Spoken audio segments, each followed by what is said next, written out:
covert to overt. Covert narcissists don't always remain covert.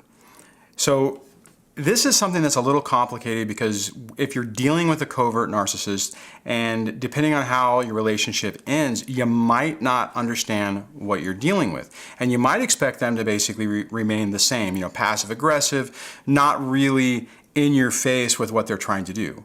The problem with a covert narcissist is when they start to lose control, when they're provoked, when things aren't really going their way and they start to see that your position as a source of supply is in question, they will tend to switch to overt actions. Now, the problem with this is it can be incredibly shocking when it happens because you're not expecting it. You're expecting the person to kind of remain the same way they were, doing the same type of actions, and when that switch flips, you may not be prepared for it. I know for me, whenever the traits changed for me, I absolutely wasn't expecting it. I had in my mind how I thought things were going to go, how I thought it was going to progress. What I had in my mind, I thought I understood what was going on, and I was completely naive in this situation. And if you're dealing with this, you might be in the same category. The thing is whenever you no longer have a position as a source of supply, when your value is no longer there, when they don't value your position in the relationship or what you bring to it. In other words, basically they feel that they've lost control of you, then things change. Then what happens is the tactics change to focus on what they want and what they want to get. Now, the problem is that when you start this, you might think that, okay, maybe you have these problems, you get in your mind what you think the situation is, but you think that you're going to be able to co-parent, that you're going to be able to get along for the good of the kids. The problem is whenever this person, if it's a narcissist, if they switch from covert to overt, the only thing that they're interested in is what they want. Now, they want more control, they want everything they can get from you, and for the most part, they want to hurt you and be vindictive. Now, it gets a little confusing, and there's other conversations we can have about what their motivation is going on down the road, but in the beginning stages of that, that's exactly what's happening. So as a result of that, more than likely, there's a strong chance that you're going to witness a narcissistic rage, them getting, outbursts, and them doing things to try to undermine your position, your character, to basically position the situation that they're the victim because of you, and that you are this monster, or you have these traits that no one else ever knew about, but now they're bringing it out because all this has happened. And it's really, really tough to deal with because one, you're not expecting it, like I was saying before. The thing is if you're not expecting it, when they start doing this, you can get baited into reacting emotionally. Now, that can just be them getting under your skin, or it could also be as catastrophic as you actually having an anger outburst or some other type of outburst that basically validates the story they're trying to say against you, to help them validate their version of the story and to use that in court against you to try to get what they want. The thing is, when this happens, it is critical that you remain calm. And the key step on that is recognize what you're dealing with. So if you're new to this and you're looking at it and you just come to this channel and you're saying, oh my God, what happened? And all this is making sense, then you need to understand that you're dealing with somebody who's very toxic and has a lot, at the bare minimum, has a lot of narcissistic traits. And if you've seen that shift from a covert where you're like, okay, well, yeah, maybe they were doing all these things, but now it's morphed into this narcissistic rage and these outbursts and just this campaign to try to destroy you so that they can get what they want, or to get more power or be in a position of power for the negotiations to get you to buckle, to get you to either, give up, to get you to make a mistake that gives them even more power because you've given them a reason for a order of protection. And the thing is here on this is if you can recognize this and you can take a breath and you can pause for a moment and you can basically just stop. And here's another thing. Family court stuff generally is very slow. We think when we start this that it's something that's going to be fast and we have to respond really quick. You have time to breathe. And that is a tremendous benefit in your favor, and you need to basically take advantage of that. So if this stuff starts happening, take a breath, take a pause. You have to remain calm so you can look at this whole entire situation rationally and not get baited into making an emotional response.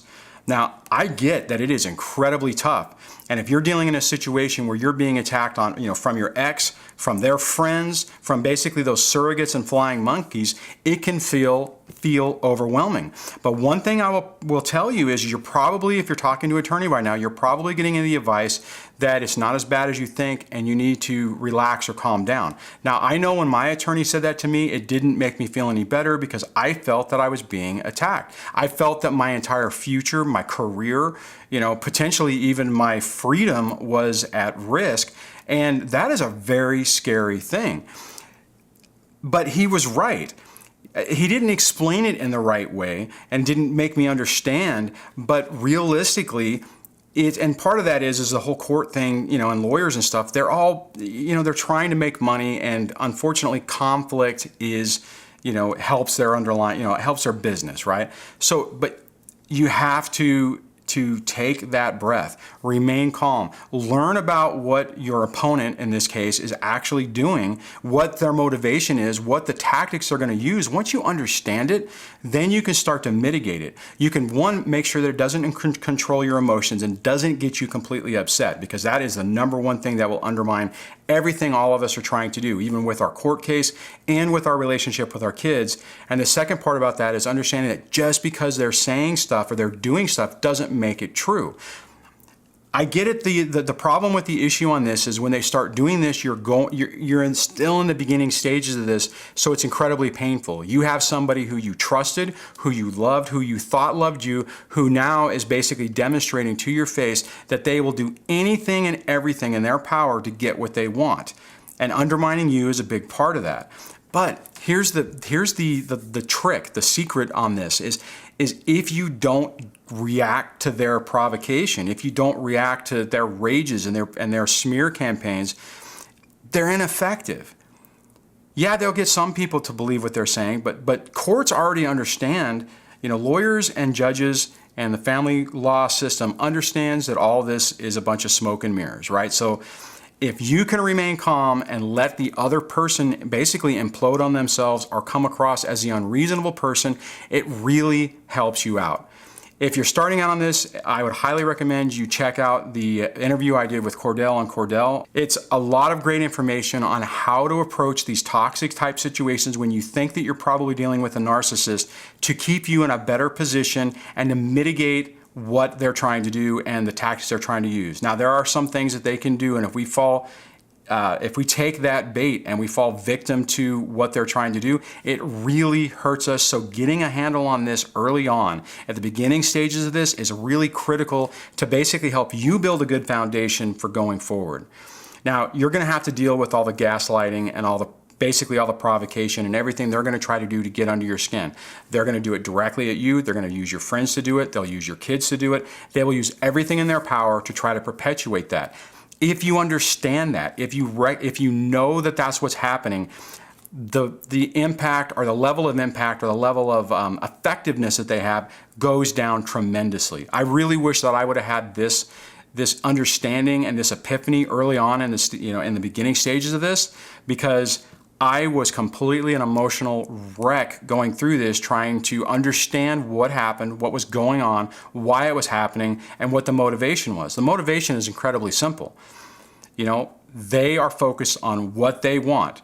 And that may be custody with the kids. It may be all your money and assets. It may be whatever it is, they're using every tool in their toolbox to get what they want.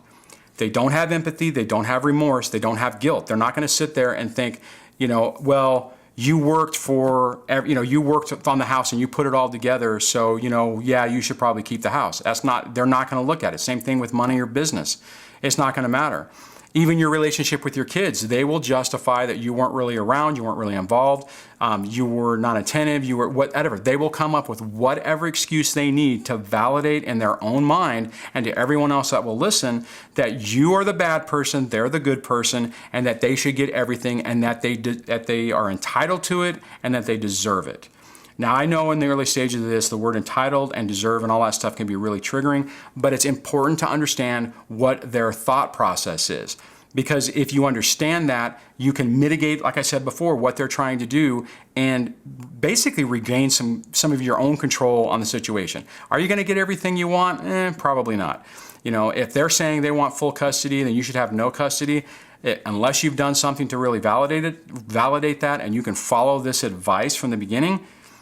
When they migrate from that covert to overt status or method of operation, you are going to be in a tremendous advantage to help your case. So I want you to think about that if you're in the beginning stages. I know lately we've had a bunch of new people come onto the channel who are at the beginning stages of this. So I thought this would be, I haven't specifically talked about this topic before, but I thought it was a good jumping in point to talk about the differences that typically happen in these situations. And if you're just dealing with an overt, these same things I just talked about still really help you at the beginning stage of this. So if you have some questions you want to add, please do that in the comments below. If you like this video, give it a thumbs up. If you like the channel, please subscribe. If you haven't gone over to the dadsurvivingdivorce.com website, go over there and sign up for the newsletter so you can be on the list whenever I send things out. And I will chat with you guys on the next video. So take care. This does get better.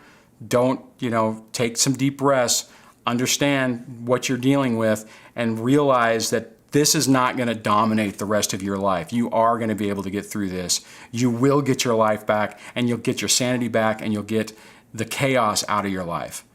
All right, so on that, I'll talk with you on the next video. Take care. Bye.